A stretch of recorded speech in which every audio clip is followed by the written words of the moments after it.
puso todo tan oscuro a las 9:30, no se veía absolutamente nada y bueno, ya pensé en algunos hermanos que se inundan y todos esos problemas, pero gracias a Dios que estamos un buen grupo aquí en la casa del Señor y quiero animarles a abrir ahí en sus Biblias en la primera carta que Pablo le escribió a Timoteo, en el capítulo 1, versículos 19 y 20, la primera carta de Pablo a Timoteo, capítulo 1, versículos 19 y 20, vamos a estar hablando hoy acerca del tema sobrevivientes de un naufragio.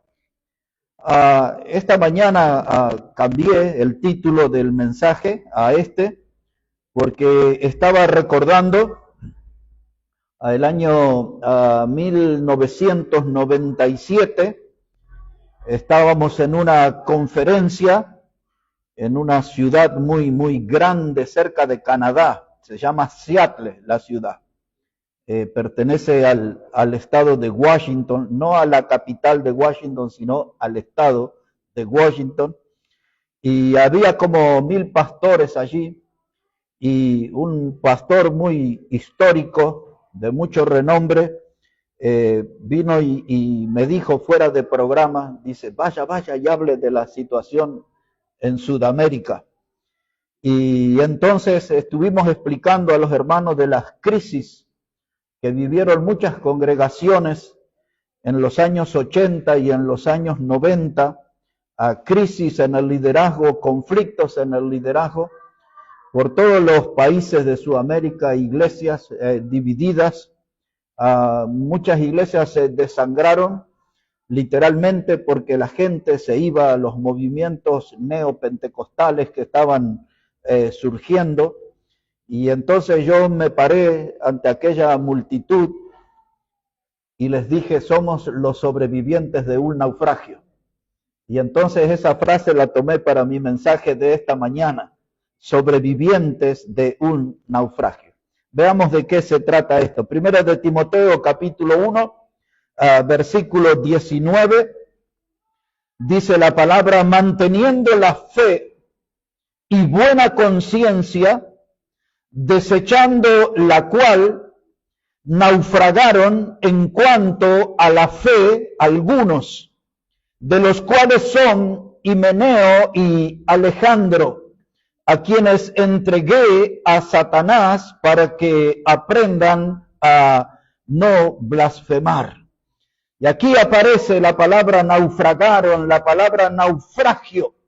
Esto se refiere, hermano, a una gran pérdida o a una ruina de una embarcación, ya sea en el mar o en el río.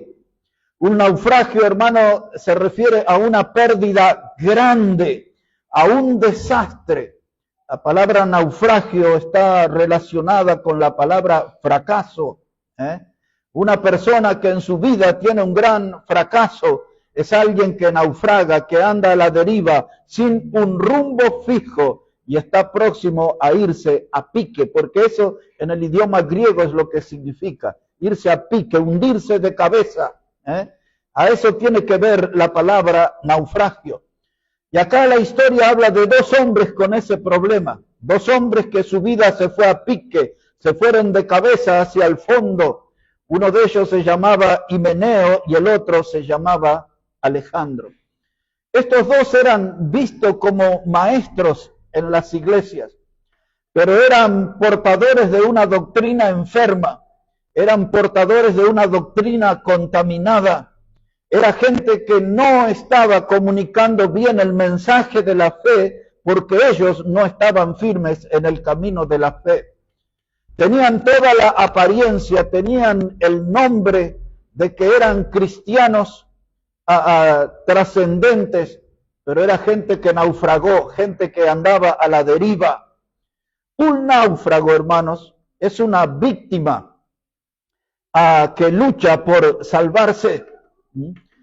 Se hunde el barco y ahí están las víctimas y luchan, hermano, por mantenerse a flote cuando ven que esa nave se hunde.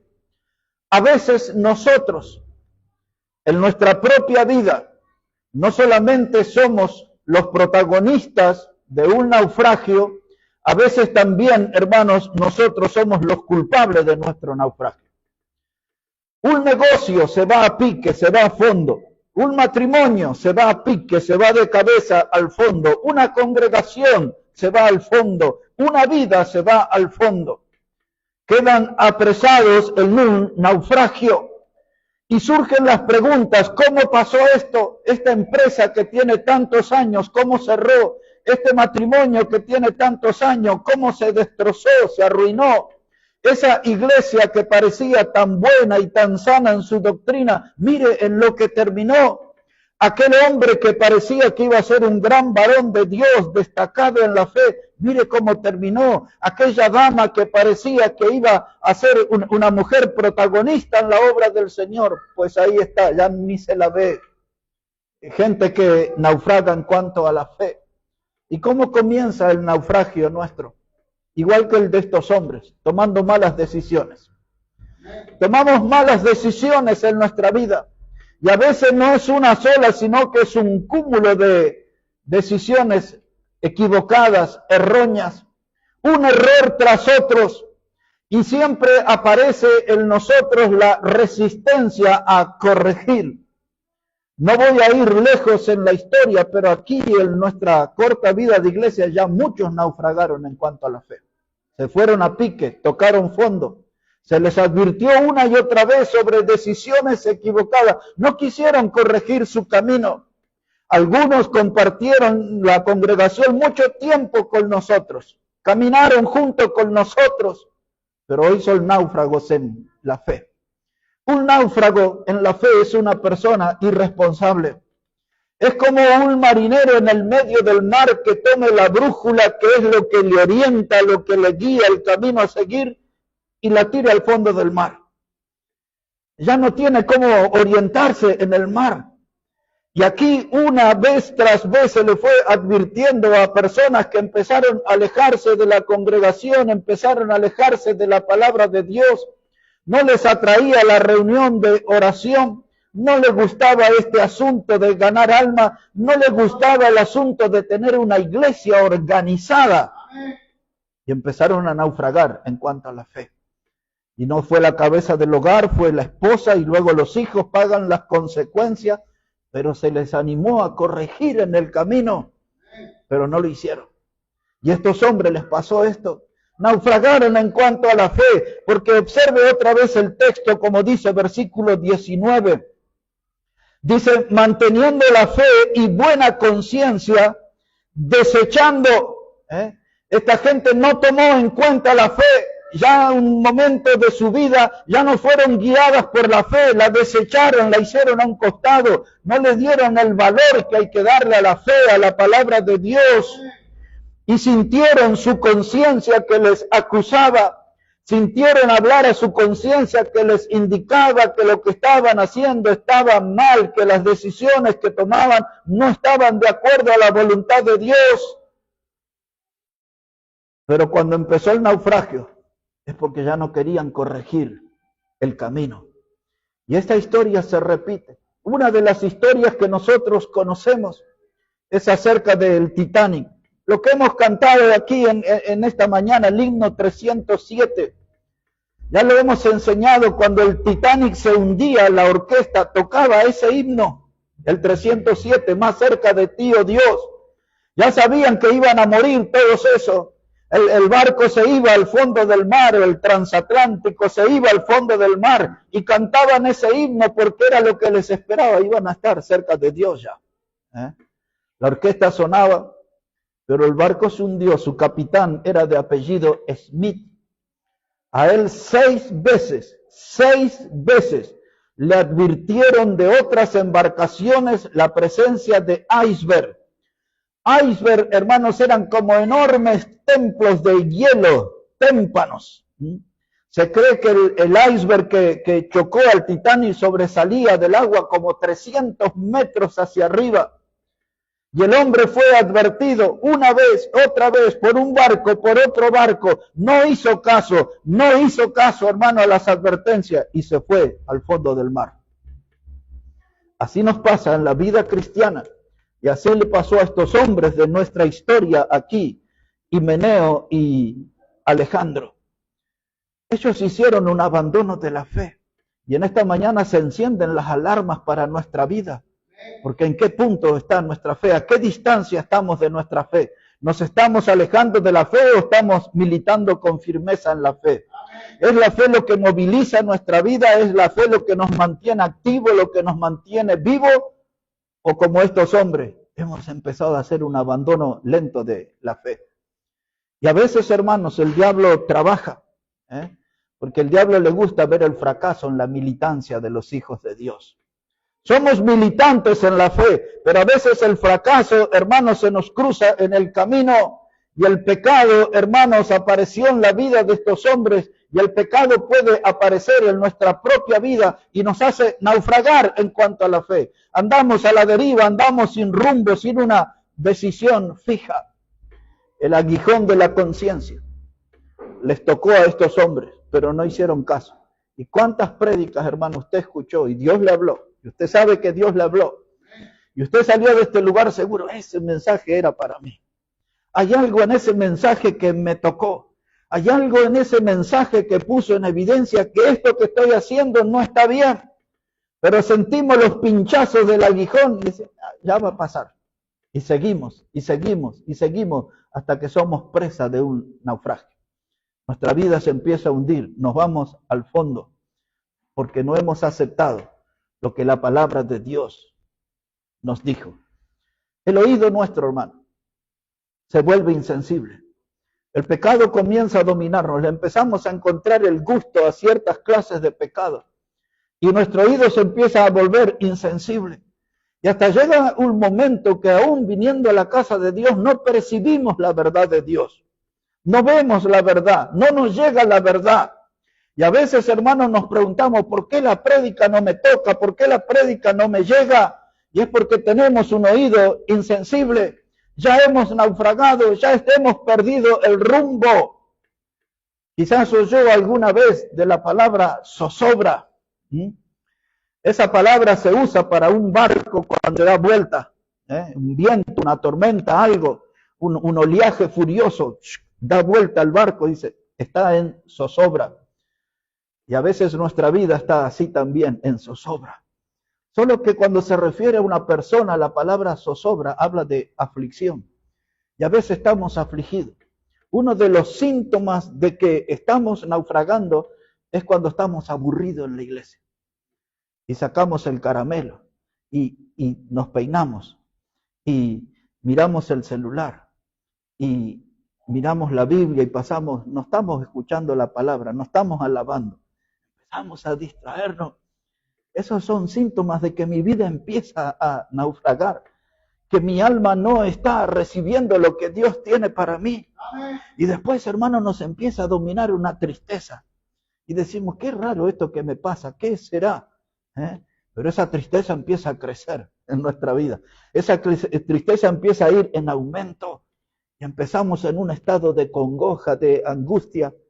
Y un día estamos tan mal y ya no vemos su cara. Y empezamos a deducir, aquí estamos frente a alguien que naufragó en la fe. Estos dos hombres que menciona la historia aquí, Himeneo y Alejandro, dice en el verso 20, en la parte final, dice Pablo, a quienes entregué a Satanás para que aprendan a no blasfemar. Estos hombres no solo que naufragaron en cuanto a la fe, ya no tenían un oído sensible, ya no tenían un corazón abierto a la palabra de Dios, abandonaron la fe, traicionaron la fe, se pasaron a las filas del enemigo. Y eso, hermano, a veces la gente no se da cuenta que las cosas que hacemos honran al enemigo y no a Dios. Nuestros actos, nuestra conducta, y a veces caemos en este pecado que la Biblia le llama blasfemia. La palabra blasfemia tiene muchas definiciones. Por ejemplo, incluye maldición.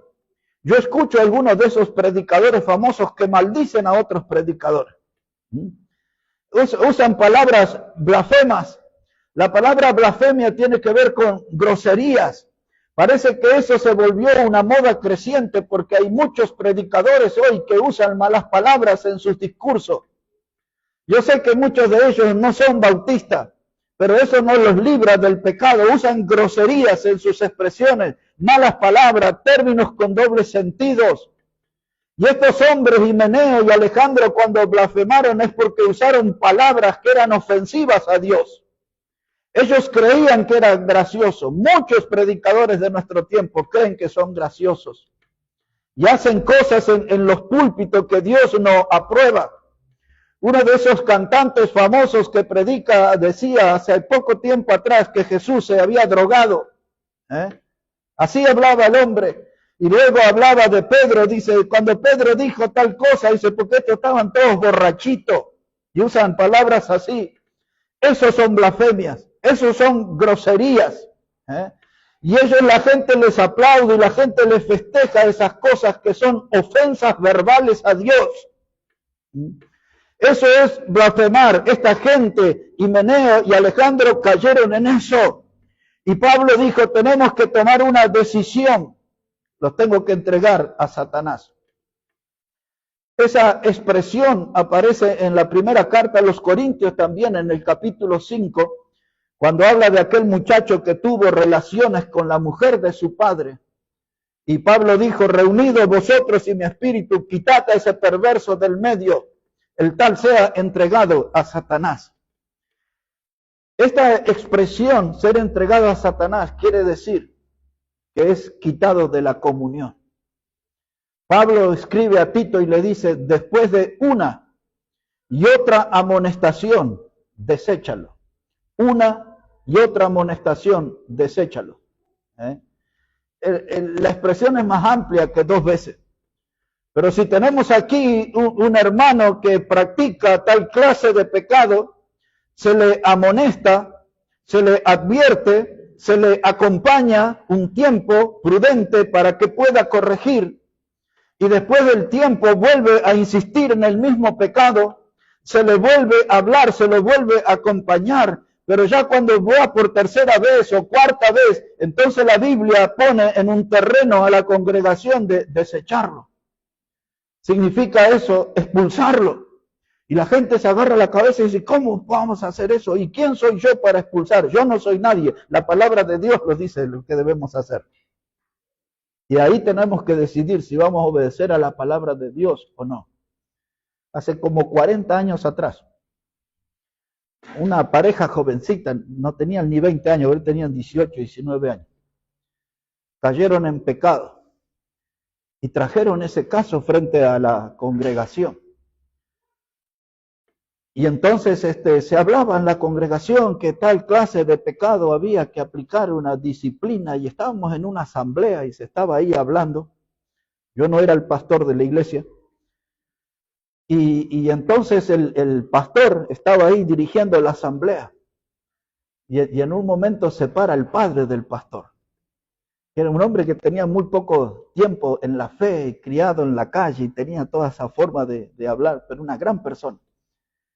Y entonces se para el padre del pastor y le llama por el nombre al pastor y le dice, perdónenlo ya, pobres pibes, dice él, ¿no? Y hay veces en las congregaciones proceden así.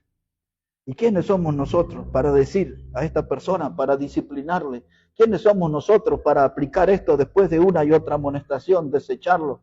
¿Quiénes somos nosotros para participar en un conflicto entre hermanos cuando uno fue y le habló al hermano y no quiso escucharle, y el que no fue escuchado llamó a 2 testigos, como dice la Biblia, pero el otro no quiso escucharle y se tomó el tercer paso, como dice la Biblia, se lo trajo al que no quería ir frente a la congregación y no quiso escuchar a los hermanos? Y entonces la Biblia dice, tenlo por pagano, ya, sáquenlo, no es de los nuestros. Y ahí está el procedimiento bíblico. Y en la iglesia los que practican el procedimiento bíblico no están diciendo que son mejores que el otro, solamente están diciendo que van a seguir los pasos que Dios indica. Y ahora aquí había que tomar una decisión dura, había que entregarlos a Satanás. Esa expresión significa que los sacamos de la comunión, Quiere decir que ya no vamos a estar ahí en comunión, en contacto con el hermano, ya no lo vamos a acompañar al hermano, porque él ya con su conducta está demostrando que no tiene la misma fe que nosotros, no tiene los mismos principios, no sigue las mismas reglas bíblicas, él tiene su estilo de vida que es pecaminoso. Entonces, si lo sacamos de esta comunión, ahí están las tinieblas de afuera. Y el príncipe de las tinieblas ya sabemos quién es. Así que cuando encontramos en la Biblia esta expresión, sea entregado a Satanás, quiere decir sea quitado de la comunión entre los hermanos. Y el diablo dice, ya no están tus hermanitos orando por vos, aquí te tengo solito. Y el diablo se hace un picnic, un festín, con esa vida que naufragó en cuanto a la fe. En 45 años he visto muchísima gente naufragar, muchísimo. Y siempre en mi mente un texto que me persigue, que está escrito en 1 Corintios 10 y versículo 12, dice, y aquel que está firme, mire que no caiga. Aquel que está firme, mire que no caiga. Predicadores de gran renombre, y algunos casos lo supe en esta misma semana, gente que impactó esta generación. Y yo vi, y algunos de esos predicadores he compartido púlpito por años. Un motivo, otro motivo, diferentes motivos, les llevaron a naufragar en la fe. Y uno dice, ¿cómo puede ser ese predicador? Y todos los frutos y los logros que sabemos y le reconocemos y la trayectoria que tenía. Pero la Biblia advierte, aquel que está firme, mire que no caiga. Cualquiera de nosotros puede ser un náufrago en la fe. Aquí están estos hombres entregados a Satanás, desprotegidos, solitarios allí, enfrentados ellos con el diablo, fuera de la comunión. No solo hay casos de personas como ella, hay iglesias que naufragaron en cuanto a la fe. Algunas iglesias naufragaron por un tiempo y luego sobrevivieron como en un naufragio, se juntan unas tablas o un tanque, algo que flota, y alguien se aferra y se salvan del naufragio. Hay muchas iglesias que han sido así, que se hundieron, o buena parte de ellas se hundieron y parecían que iban a desaparecer, pero alguien se esforzó y algunos sobrevivieron, sobrevivientes de un naufragio. Aquí mismo en nuestra congregación tenemos gente que en su pasado fue víctima de doctrinas desastrosas y de gente que les lastimó y que conocen a otros hermanos a los cuales les decimos, ¿por qué no les animan a venir? Dicen, no, porque fueron tan dañados por aquella doctrina, ya no quieren saber nada. No lograron mantenerse a flote y se volvieron náufragos. Había una iglesia. En Apocalipsis capítulo 2 y capítulo 3 habla sobre 7 iglesias. Cada una de ellas tuvo sus problemas. Tenían algunas virtudes. La primera iglesia que habla es la de Éfeso. ¿Se acuerdan? La iglesia que perdió el primer amor. Pero había algo más serio que la pérdida del primer amor. Es que ellos toleraban, dice ahí el apóstol Juan, estaban tolerando la doctrina de los nicolaitas. Esa palabra nicolaita es la raíz de la palabra de esa vestimenta o zapatillas también que se llama Nike. De ahí viene, los nicolaitas, los Nike. Esa hablaba de vencedores, de conquistadores. Y entonces había gente que no era de la iglesia y vino y se metió en la iglesia y tomó el control de la congregación. Usaron de un poder y dominaron la congregación, tuvieron victoria sobre la congregación. Y la congregación no pudo mantenerse a flote por un tiempo, fueron afectados. Pero allí había algunos hermanos que tenían muchas virtudes, que habían trabajado arduamente por la fe, pero luego de tantas batallas fueron vencidos y perdieron el primer amor. Y toleraron a los nicolaitas, y Dios le dijo, vuelve donde has caído y arrepiéntete, ya es la obra del principio, porque si no vendré a ti y quitaré tu candelero. Y una iglesia sin candelero, una iglesia sin luz, no tiene razón de ser ni de existir. Era una iglesia que estaba bajo amenaza, naufragaron, pero se mantuvieron a flote.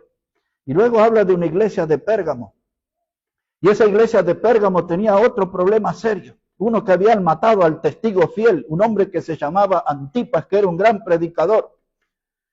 Pero luego dice que ellos toleraban la doctrina de Balaam, que enseñó acerca de la idolatría, de venderse al enemigo y que le enseñó a fornicar al pueblo de Dios, a caer en esos pecados. Ya dentro de la iglesia había algunos que seguían esa línea doctrinal de Balaam y esa iglesia naufragó, la pasó mal.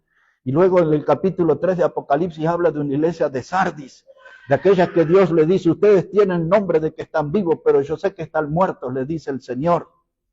Y el Señor le habla a esa iglesia de Sardis y al final les dice, pero hay algunos ahí adentro que no han manchado su vestidura.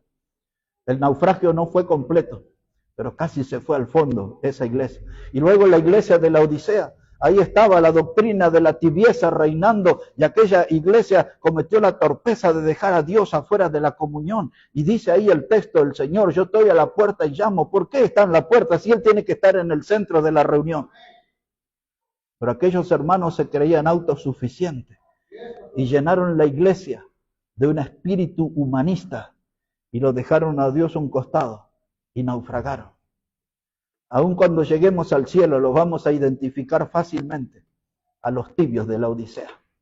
Esa característica fue el sello ya para toda su eternidad, los tibios de la Odisea. Y Pablo le escribió a la iglesia en Galacia.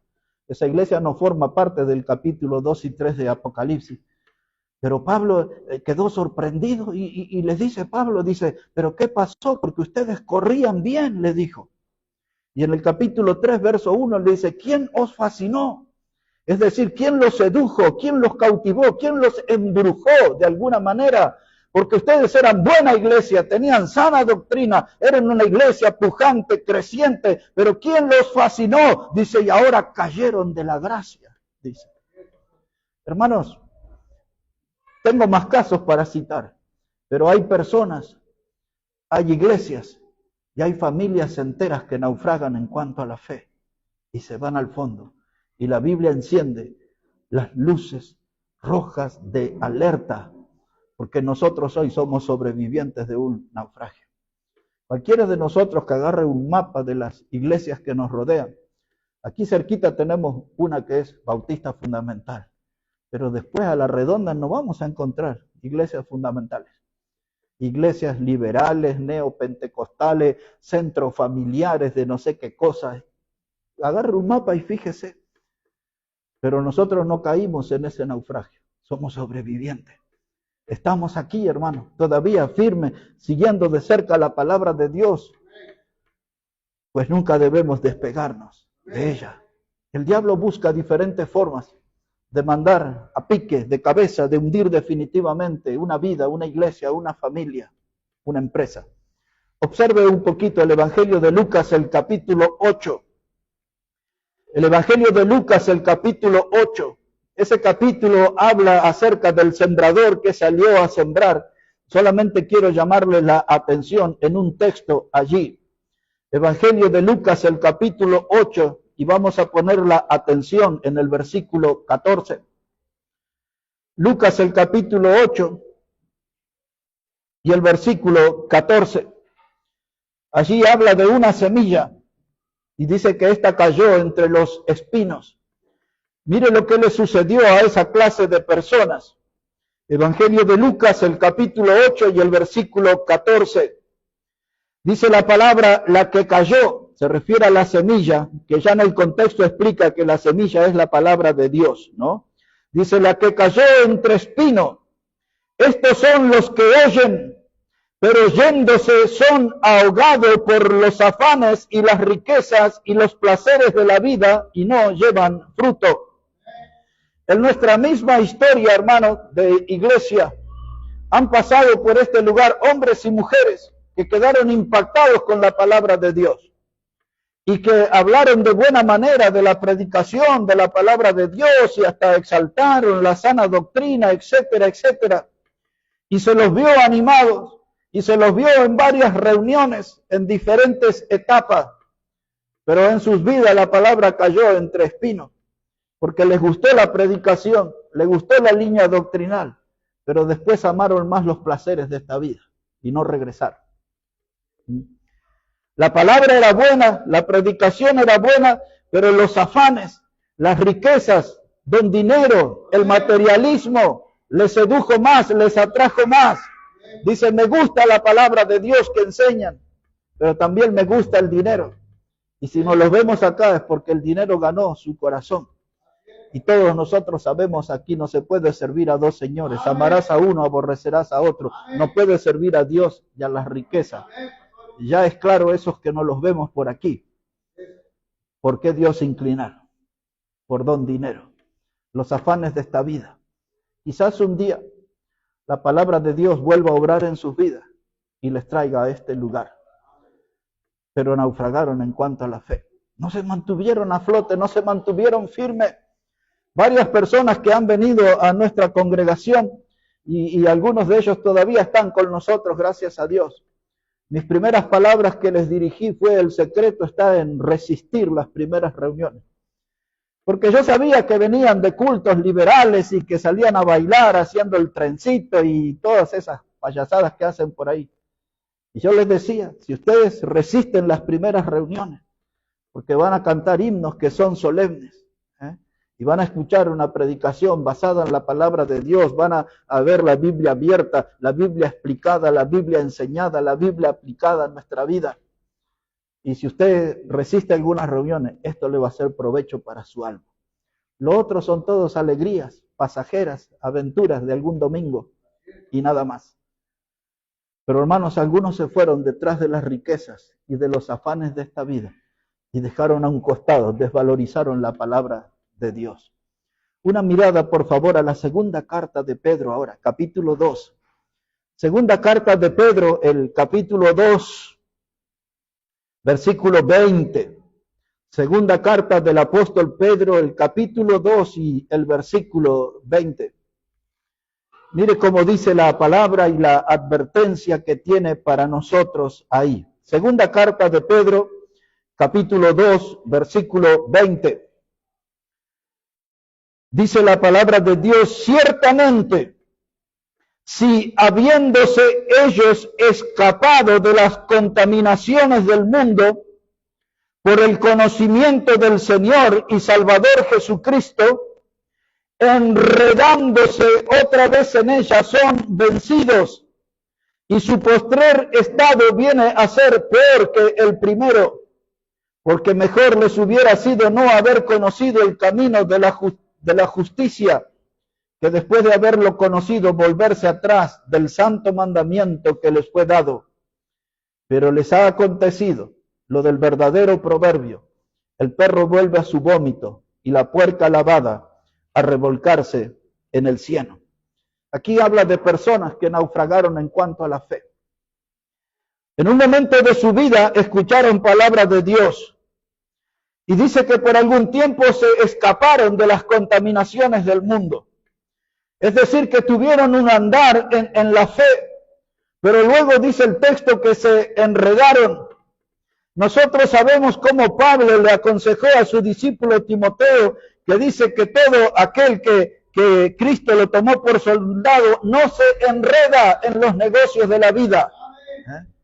Y aquí estamos frente a gente que se enredó. Una persona enredada es una persona que pierde su libertad.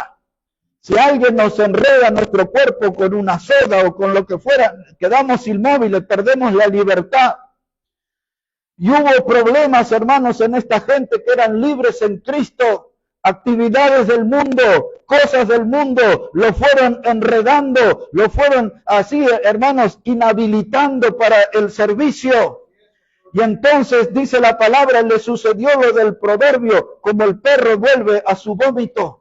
Es decir, que volvieron a las actividades asquerosas de su pasado y dejaron de disfrutar las grandes bendiciones en Cristo Jesús. Hermanos, necesitamos estar atentos. Estos naufragaron en cuanto a la fe. Y aquí no hay muchos nombres. En los versículos anteriores habla de Balán en el verso 15, que dice que dejó el camino recto. Ese fue un mercenario de la fe, un mercader de la fe, porque vendió su don profético por dinero, así como lo hacen muchos predicadores hoy, por dinero. El gran predicador Carlos Spurgeon decía que si Si alguien sirve a Dios por dinero, es muy posible que le sirva al diablo por más dinero. Qué tremendo, ¿no? Hay gente que está en este asunto por dinero. Uno de ellos era Balaam, y dice el versículo 15, dejó el camino recto. Quiere decir que empezó a andar chueco. Empezó a aplicar la escritura a su conveniencia, como lo hizo Himeneo y Alejandro, los primeros dos hombres. Ellos hablaban de la escritura, pero la hablaban de una manera que era de provecho para ellos. Cubrían sus pecados con un mal manejo de la escritura. Y aquí está, hermano, gente, dice, mejor les hubiese sido no haber conocido el camino. La Biblia habla de alguien que su vida fue limpia y después cuando se aleja, hablaba el Señor Jesús, viene ahí 7 demonios más y se meten en la vida. En esa casa que parecía que estaba limpia. No hay que enredarse, no hay que naufragar, hay que mantenerse aferrado a la Escritura. Es lo que dice Pablo a los Filipenses en el capítulo 2, cuando dice que tenemos que nosotros estar aferrados a la palabra de vida. El término que él usa es asido, pero esa palabra asido significa aferrado, agarrado con firmeza a la palabra de vida, porque esta es la palabra que nos va a mantener a flote, esta es la palabra que va a impedir que nos vayamos de pique al fondo del mar. Siempre aferrados a la palabra, hermano. A la palabra de Dios es lo más importante. Hebreos, el capítulo 3, un par de textos más y terminamos. Hebreos, el capítulo 3, versículo 12. Ahí está recordando la historia del pueblo de Israel en este capítulo. Y vea lo que dice la palabra a modo de advertencia para nosotros. Porque ya Pablo le había escrito a los Corintios, la primera carta del capítulo 10, que las cosas que le habían sucedido a Israel eran para nuestra enseñanza. Y aquí va a recordar el escritor a los hebreos cosas que le sucedieron a Israel para que lo tengamos nosotros por enseñanza. Mire la advertencia, Hebreos el capítulo 3, versículo 12. Hebreos 3, verso 12. Dice la palabra, mirad, hermanos, que no haya en ninguno de vosotros corazón malo de incredulidad para apartarse del Dios vivo. Antes exhortaos los unos a los otros cada día, entre tanto que se dice hoy, para que ninguno de vosotros se endurezca por el engaño del pecado, porque somos hechos participantes de Cristo con tal que retengamos firmes hasta el fin nuestra confianza del principio. En otras palabras, dice, retengamos firmes hasta el fin nuestra confianza del principio. ¿Qué quiere decir eso? No naufragar. Mantengámonos firmes, no nos vayamos a pique, no nos vayamos al fondo. En estos versículos, sin profundizar mucho, hay dos cosas que quedan a la vista que pueden llevar nuestra vida al fondo, o nuestra iglesia al fondo del mar. La primera cosa que se presenta aquí como un peligro está en el versículo 12, cuando dice, mirad hermanos, que no haya en ninguno de vosotros corazón malo de incredulidad para apartarse del Dios vivo. Un corazón incrédulo, un corazón que ya no cree, que ya no acepta la enseñanza de Dios, que ya le resbala la enseñanza de Dios, le da todo igual. Y entonces hay un corazón incrédulo. En las iglesias aún bautistas fundamentales está lleno de ateos moderados. ¿Qué es un ateo moderado? De gente que va allí, que dice que cree en Dios, pero con su estilo de vida demuestra que no creen en Dios. Es solamente de palabra, dice, soy creyente, pero no tienen fe, no leen la Biblia, no oran, no invierten tiempo con el Señor, no dan testimonio de la fe en Cristo, son ateos moderados. Este es el problema aquí, un corazón de incredulidad. Y dice ahí la palabra que el que tiene un corazón dominado por la incredulidad se va a apartar del Dios vivo. Hermano, si Dios está vivo, yo tengo que estar donde está Dios. Yo tengo que estar en esa búsqueda continua del Dios vivo. Dice Pablo a Timoteo, dice, manda a los ricos de este mundo que no pongan su confianza en las riquezas que es perecedera, sino en el Dios que nos da todas las cosas en abundancia para que las disfrutemos. Yo tengo que andar en esa búsqueda del Dios vivo, el que me da todas las cosas para que yo disfrute, para que mi alma se regocije, Pablo 2 veces le dice a los filipenses, regocijaos en el Señor. Otra vez digo, regocijaos. ¿Por qué hay tanta tristeza en las congregaciones? Tanta gente tan amargada, tanta gente tan preocupada, tanta gente tan afligida. ¿Y el Dios vivo dónde está? ¿Dónde está el Dios de Elías que producía avivamiento?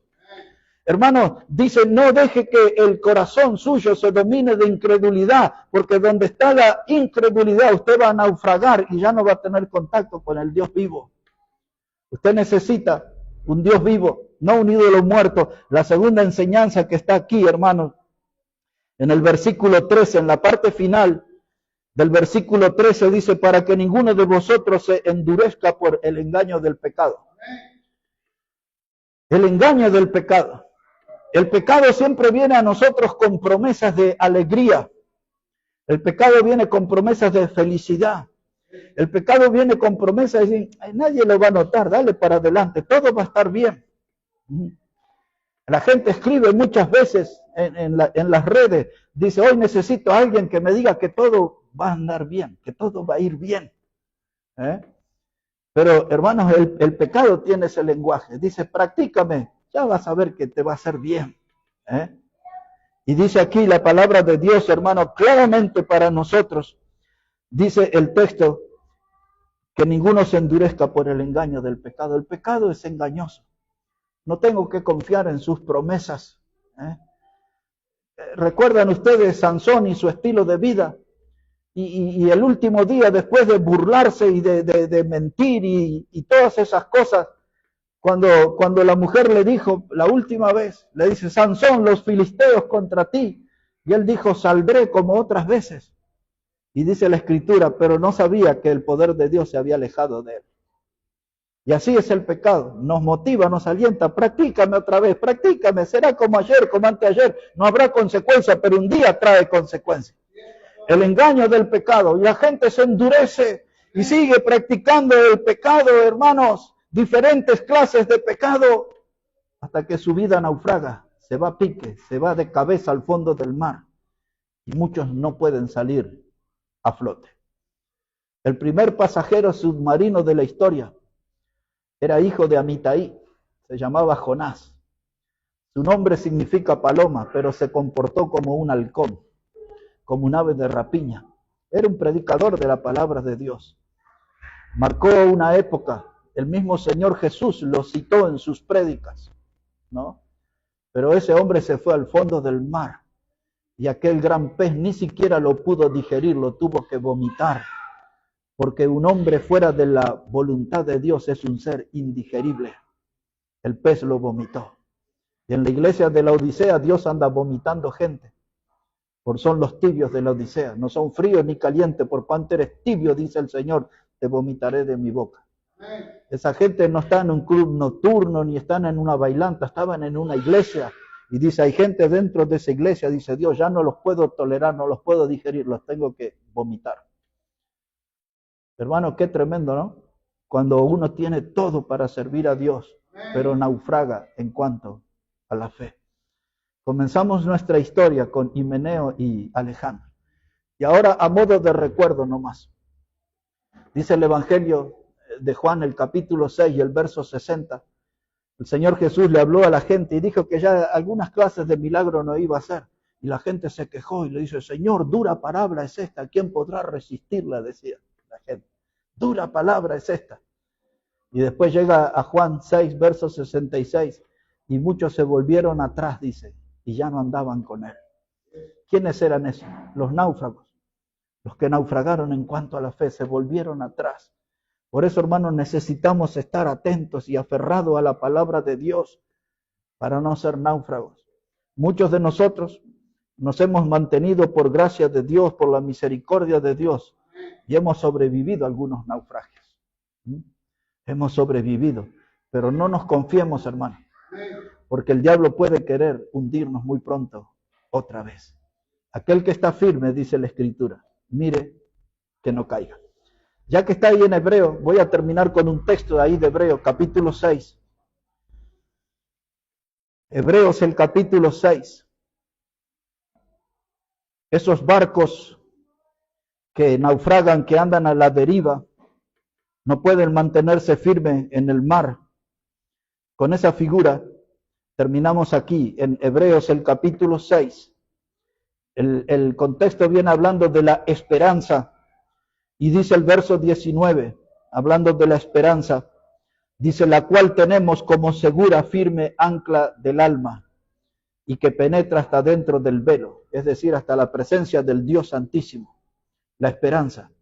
Dice, hermano, este es el ancla del alma. ¿Qué es un ancla? Es lo que un barco se arroja y esa ancla es lo que mantiene al barco estable, fijo en un lugar. Y ustedes y yo tenemos un ancla del alma. Y dice que esta es la esperanza. Una de las esperanzas que alienta nuestro corazón es la que Pablo le dice a Tito, aguardando la esperanza bienaventurada, el día de la manifestación gloriosa. Tenemos la esperanza en el regreso de Cristo, el día de la manifestación gloriosa. Y cuando usamos esa ancla de la esperanza, entonces nos podemos mantener en una posición. El oleaje va a aparecer, nos va a sacudir, pero el ancla nos va a mantener firme en la posición. El firme ancla del alma. Nuestra comunión con Cristo, nuestra comunión con la palabra de Dios, nuestra militancia en la fe, nuestra firmeza en el camino del Señor, firme ancla del alma. Pablo le dijo a los Corintios en la primera carta, capítulo 9, verso 24, él le dice que todo aquel que corre, habla del atleta, dice de todo se abstiene. Y Pablo le dice esta expresión en el verso 24, dice, corred de tal manera que obtengáis el premio. Así debe ser nuestro andar en la vida cristiana. Correr de tal manera que obtengamos el premio, que nos subamos al podio de los vencedores. Porque, hermano, la iglesia de nuestro tiempo se llenó de náufragos, de gente que se fue a pique, gente que anda a la deriva. Nosotros, hermanos, tenemos que correr firme en la vida cristiana y aspirar, hermano, a llegar al podio, estar con los vencedores. Mucha gente se ha hundido. Algunos de ustedes tienen muy pocos años en la fe, pero ya han visto algunos que se hundieron. Quizás una familia entera que se hundió. Ya no siguen al Señor, ya no caminan al Señor. Y tenemos que dar gracias y no descuidarnos que nosotros somos sobrevivientes de un naufragio. Mientras muchos se van al fondo, nosotros todavía luchamos con la ayuda del Señor para mantenernos a flote, para mantenernos en victoria. Pero no lo olvide, el que está firme, mire que no caiga. Que Dios bendiga su palabra, hermanos. Vamos a orar al Señor, vamos a hablar con nuestro Salvador y darle gracias porque su mano nos sostiene. La mano del Señor nos sostiene. Gracias, Padre, te damos en esta hora por tu palabra y pedimos que ella obre en nuestras vidas y en aquellos que nos ven y nos escuchan de lejos, que tu palabra también sea un alimento y sea una voz de aliento y de advertencia para estar firme en estas batallas de la fe. Ayúdanos, Padre, a mantenernos firmes. No queremos ser náufragos. Necesitamos tener una vida, Señor, que te honre, que te glorifique. Necesitamos de ese poder de lo alto, animándonos y empujándonos adelante en el camino, animados con los ojos puestos en Jesús, el autor y consumador de nuestra salvación. Bendice tu palabra, Padre, bendice cada vida aquí en este lugar. Oramos en el precioso nombre del Señor Jesucristo. Amén y amén. El Señor les bendiga, hermano, grandemente. Vamos a pedir a hermano Omar que venga aquí adelante para guiarnos en algunos himnos de honra a nuestro Señor.